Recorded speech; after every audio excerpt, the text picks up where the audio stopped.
इस वीडियो में मैं आपको बताऊंगा कि किस तरह आप कशफुल कबूर और कशफुल सदूर का अमल कर सकते हैं, उसको जारी किस तरह आप कर सकते हैं। खास करके ये वीडियो है कशफुल कबूर के बारे में कि कशफुल कबूर का इस अमल जो मैं पिछले वीडियो में आपको अमल बता चुका हूँ, सुबूहुन कदूसुन रब्बाना व रब्बल मलाइकातिही वर्रूह, इसके बारे में बहुत से लोगों का मुझे मैसेज भी आया कि आप अमल गलत पढ़ रहे हैं। मेरे भाइयों, मेरे दोस्तों, मुझे भी मालूम है जो अमल जिस तरह है वो सबूहुन कदूस रब्बाना व रब्बुल मलाइकातिही वर्रूह है, लेकिन जिस तरह बुजुर्गों ने तालीमात फरमाई है, जिस तरह ये अमलियात चलते हैं और जिस तरह एक कंटिन्यूटी है इन अमलियात की, इनके तलफ्फुज की, और जो एक सिलसिला हमारा बन चुका है, जो मशाइख से, बुजुर्गों से, मुर्शदीन से जिस तरह ये चलता आ रहा है, मैं आप लोगों को वही बताता हूँ। औज़ु बिल्लाहि मिनश शैतानिर रजीम, बिस्मिल्लाहिर रहमानिर रहीम, अस्सलाम वालेकुम व रहमतुल्लाहि व बरकातुहू। अर्ज ये थी कि बहुत से लोगों के मैसेजेस आए, उनमें से कुछ मैसेजेस थे कि जी आप अमल गलत पढ़ रहे हैं। मेरे भाई, सुबूहुन कदूस रब्बना व रब्बुल मलाइकातिही वर्रूह, सुबूहुन कदूस रब्बुना व रब्बुल मलाइकातिही वर्रूह, आप यही चाहते हैं मैं ये पढ़ूं? भाई, मैं ये नॉर्मल पढ़ना हो तो पढ़ता हूँ, जब हाजिरी या कंटिन्यूटी की बात आती है या सिलसिले की बात आती है तो मशाइख का तलीम करदा वजीफा ही, जिस तरह आपको उसकी इजाजत मिली हुई है, जो तलफ्फुज बुजुर्गों से मिला हुआ है, जो तलफ्फुज उस्ताज़ा से मिला हुआ है, उसी को ही हमको कंटिन्यू करना पड़ता है। एनीवे, आगे बढ़ते हैं इस अमल के इस दूसरे पार्ट की तरफ कि आपने इससे काम कैसे लेना है। जब आप इसकी रियाजत में आपके चंद दिन गुजर जाएं और आप खुद देखें कि आपके साथ अरवाह और ये आपको नजर आना शुरू हो गए हैं, मलाइका, या आपको मौकलात नजर आना शुरू हो गए हैं, आपको साए धुंधले या ज्यादा गहरे नजर आना शुरू हो गए हैं, उस वक्त आपने नेक्स्ट स्टेप में जाना है कशफुल कबूर में। और कशफुल कबूर का अमल करने के लिए आपको डेफिनेटली और लाजमी तौर पर कब्रिस्तान में जाना पड़ेगा। कब्रिस्तान में आपने किस वक्त जाना है दोस्तों? इस अमल में कशफुल कबूर के लिए बेहतर है कि आप कब्रिस्तान जाएं मगरिब या इशा के बाद। जी हाँ, किसी भी कब्रिस्तान में आप चले जाएं, वहां पे मगरिब या इशा के बाद आप जब पहुंचेंगे तो आपने अमूमी सलाम करना, अस्सलाम वालेकुम या अहलल कबूर, और आपने पूरे रास्ते आगे जाते हुए कब्रिस्तान के अंदर जहां तक आपने जाना है, वहां तक जाते हुए आप या रूहल रू या रू अल रूह या रूहल रू या रूहल रू या रूहल रू, इसका आप विर्द करते जाएंगे। आपने जाके कुछ ऐसी कब्रें देखनी है जो किसी बुजुर्गों की हो, या आपको मालूम हो कि जी ये फलाना सैयद था, ये फलाना वली अल्लाह था, या ये बहुत मुतबर्रक और बुर्गजीदा हस्ती था, या अदरवाइज आप इस तरह कर लें कि इस अमल को आप पढ़ते हुए जब पहुंचेंगे कब्रिस्तान में तो आपने मुख्तलिफ कब्रों के पास खड़े होके अस्सलाम वालेकुम व रहमतुल्लाहि व बरकातुहू, अस्सलाम वालेकुम व रहमतुल्लाहि व बरकातुहू, इस चीज का आपने तकरार करनी है। ज्यादा ऊंचा नहीं, आहिस्ता से, जिस कब्र से आपको इंशाअल्लाह अज़ीज जवाब मिलेगा। अब वालेकुम अस्सलाम रहमतुल्लाह का, अब बहुत से लोगों का यहाँ पे ये एतराज होगा, मुझ पर ये फतवा लगा देंगे कि जी मुर्दा कैसे आवाज देता है। देखें, हजूर पाक सल्लल्लाहु अलैहि वसल्लम की भी हदीस है कि ये मरने वाला तुमसे ज्यादा अच्छी तरह सुन लेता है, तुमसे ज्यादा, उस हदीस का मफहूम मैं बता रहा हूं कि तुमसे ज्यादा अच्छी तरह ये जानता है कि हम लोग क्या बात कर रहे हैं। दोस्तों, अल्लाह ताला ने कुरान मजीद में भी शुहदा के बारे में भी फरमाया कि ये जिंदा है। औलिया अल्लाह का भी अल्लाह ताला ने आयात नाजिल फरमाई। अगर कोई मुनकर है, कोई जानता है किसी ने मुझ पे फतवा लगाना है, सो बिस्मिल्लाह आए मुझ पे फतवा लगा दे, आपको कब्र से जवाब मिल जाता है। आप अगली कब्र पे चले जाओ, उस पर सलाम करें। इस तरह की आपने 3 कब्रें ढूंढनी है जिनसे आपको सलाम का जवाब मिले, और इंशाअल्लाह अज़ीज जब आप ये अमल कर रहे होंगे, आपका कशफ, आपका वजदान एक्टिव हो चुका होगा, आपका ऑरा जो है वो नूर की रोशनी से कवर हो चुका होगा, आपके गिर्द नूर की रोशनी आपके जिस्म से, आपके वजूद से फूट रही होगी। تو انشاءاللہ العزیز صاحب قبر میں جو برگزیدہ ہستی ہے وہ لازمی آپ کو جواب دے گی۔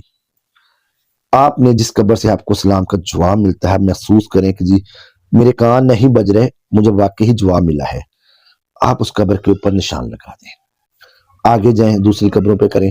اس طرح آپ نے 3 قبروں کے اوپر جہاں سے آپ کو جواب ملے نشان لگا دینے ہیں۔ آپ وہاں پہ بیٹھیں، 1 سے 2 تسبیح سبوح قدوس ربنا و رب الملائکۃ والروح، یا دوسرے بھائیوں کی طرح چلیں، سبوح قدوس ربنا و رب الملائکۃ والروح، آپ اس کو پڑھ کے وہاں سے نکل آئیں۔ اگلے دن آپ نے پھر اسی مقررہ وقت پہ جانا ہے، ان قبروں کے پاس آپ نے کھڑے ہو کے سلام کرنا ہے۔ ہو سکتا ہے کسی ایک قبر سے سلام نہ آئے، یا دوسرے دن آپ کو 2 جگہ سے سلام مل جائے، یا تیسری پہ مل جائے۔ آپ نے 3 قبروں، جس قبر سے آپ کو 3 دن لگاتار، آپ نے 3 دن یہ عمل جاتے ہوئے کرنا ہے۔ 3 دن آپ نے جس قبر پہ آپ کو سلام کا جواب ملے گا، آپ نے اس کی نشاندہی کر لینی ہے، اور وہاں پہ اپنا ڈیرا جما لینا ہے۔ ڈیرا کے جمن خیر بیٹھ جانا تھوڑی دیر کے لیے۔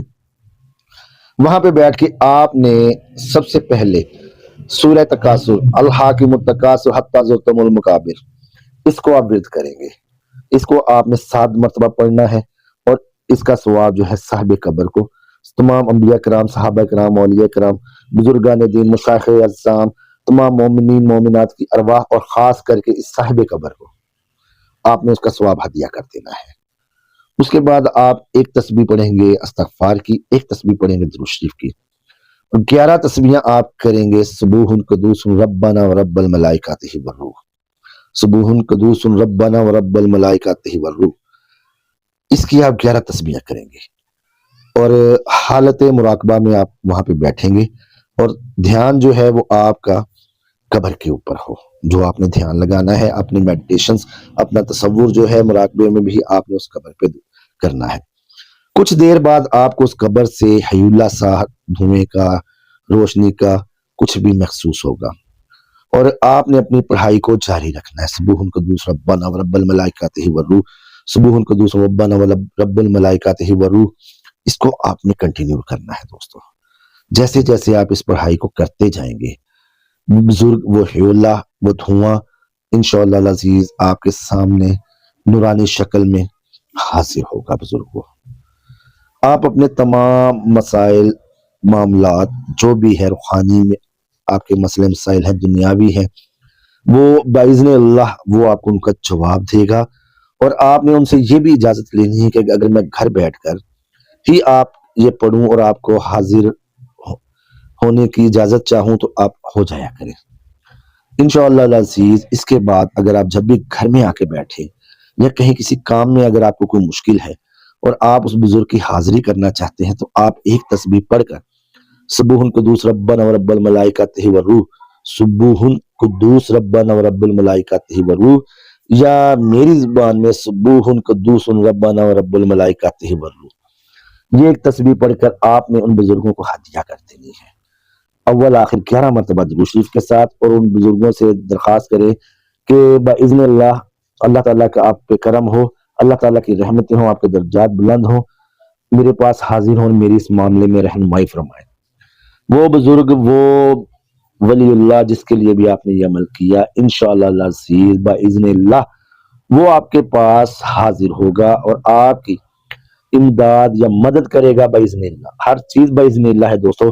ہم اللہ معاف کرے یہ نہیں کہتے کہ جی اسی نے، اس بزرگ نے یا اس قبر کی روح نے نکل کے ہماری مدد کرنی ہے۔ ہماری مدد اللہ تعالیٰ کی ذات کرنے والی ہے، اور اللہ تعالیٰ ہی ہر چیز پر قادر و مطلق ہے۔ اللہ تعالیٰ نے ہر چیز میں تاثیریں اور اثرات رکھے ہیں۔ اللہ تعالیٰ میری اس کاوش کو قبول فرمائے۔ اس صرف میں نے چھوٹا سا کنٹینیوٹی کا سلسلہ شروع کیا تھا، تاکہ جو میسیجز میں اگر کسی کی کوئی غلط فہمی ہے میں اس کو دور کر دوں، کہ میں نے پڑھائی آپ کو غلط نہیں بتائی، نہ غلط کی ہے، میں صرف اپنے مشائخ کے، بزرگوں کے، مرشد کے بتائے ہوئے طریقے کے مطابق ہی اس کو پڑھتا ہوں، اور الحمدللہ مجھے اس سے فیض جاری ہوتا ہے، اللہ تعالیٰ فیض عطا کرتا ہے، تو مجھے اصلاح کی ضرورت نہیں ہے۔ اگر میں نے ویسے تسبیح پڑھنی ہے تو میں سبوح قدوس ربنا و رب الملائکۃ والروح ہی پڑھتا ہوں، لیکن جب حاضری کے لیے، جب میں نے آپ سے ایک چیز عرض کی تھی، جینون اور اتھینٹک طریقہ بتاؤں گا، जेन्युइन और ऑथेंटिक जो मुझे मिला हुआ है वो सुबूहुन कुदूसुन रब्बाना व रब्बुल मलाइकातिही वर रूह है। यहाँ पे अहले इल्म और इन चीज़ों को समझने वाले हजरात भी मौजूद होंगे।